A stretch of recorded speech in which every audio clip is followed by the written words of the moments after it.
অবিরাম বৃষ্টি আর ভারতের উজান থেকে আসা পাহাড়ি ঢলে তিস্তা নদীর পানি বেড়েছে। সকালে ডালিয়া ব্যারেজ পয়েন্টে নদীর পানি বিপদসীমার 20 সেন্টিমিটার উপর দিয়ে প্রবাহিত হচ্ছে। রবিবার রাত থেকে ভারতের গজলডোবা ব্যারেজের সবগুলো গেট খুলে দেওয়ায় প্রবল বেগে পানি আসতে শুরু করে।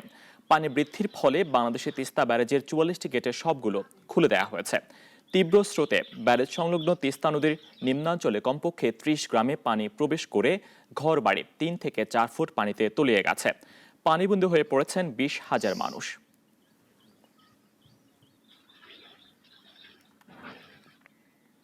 প্রিয় দর্শক, আগেই জানিয়েছিলাম অবিরাম বৃষ্টি আর ভারতের উজান থেকে আসা পাহাড়ি ঢলে তিস্তা নদীর পানি বেড়েছে। এই বিষয়ে বিস্তারিত জানাতে এই মুহূর্তে গঙ্গাচড়া উপজেলার বিনবিনিয়া চরে আছেন আমাদের রংপুর প্রতিনিধি ফাহাদ হোসেন। টেলিফোনে যুক্ত হচ্ছেন তিনি, জানবো তার কাছ থেকে। ফাহাদ, বন্যা পরিস্থিতি কি আরো খারাপের দিকে যাবে? কি বলছে ব্যারেজ কর্তৃপক্ষ? জি, আপনি যেমনটি বলছিলেন, আর আমি একটু পূর্বসূত্র থেকে বলতে চাচ্ছি, সেটি হচ্ছে তিস্তার পানি লালমনিরহাট ডালিয়া ব্যারেজ পয়েন্টে আজ সকালে কিন্তু 20 সেন্টিমিটার উপর দিয়ে প্রবাহিত হয়েছিল। এ কারণেই তিস্তা অববাহিকা অঞ্চল এবং নিম্ন অঞ্চলগুলো প্লাবিত হয়েছে, তলিয়ে গেছে। এর মধ্যে অনেক ঘরবাড়ি, রাস্তাঘাট। পাশাপাশি আমরা দেখতে পেয়েছি এখানে এসে এখানকার পানিবন্দী মানুষ যারা রয়েছেন তারা কিন্তু সকালের খাবারটিও রান্না করে খেতে পাচ্ছিলেন না, এমন একটি অবস্থা। পাশাপাশি আরো দেখেছি যে আমাদের যে ক্ষেতটি রয়েছে, আমনের ক্ষেত, সেই আমনের ক্ষেতগুলো তলিয়ে গিয়েছে।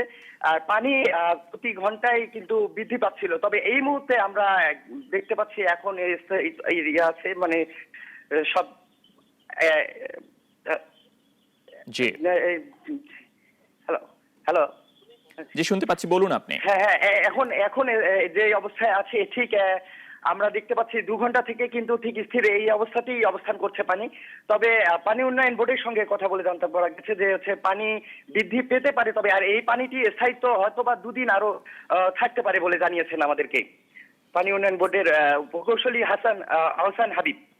জি ফাহাদ, আপনাকে ধন্যবাদ। সহকর্মী ফাহাদ হোসেন সরাসরি যুক্ত হয়ে জানাচ্ছিলেন বন্যা পরিস্থিতির খবর। যাচ্ছে পরের সংবাদে।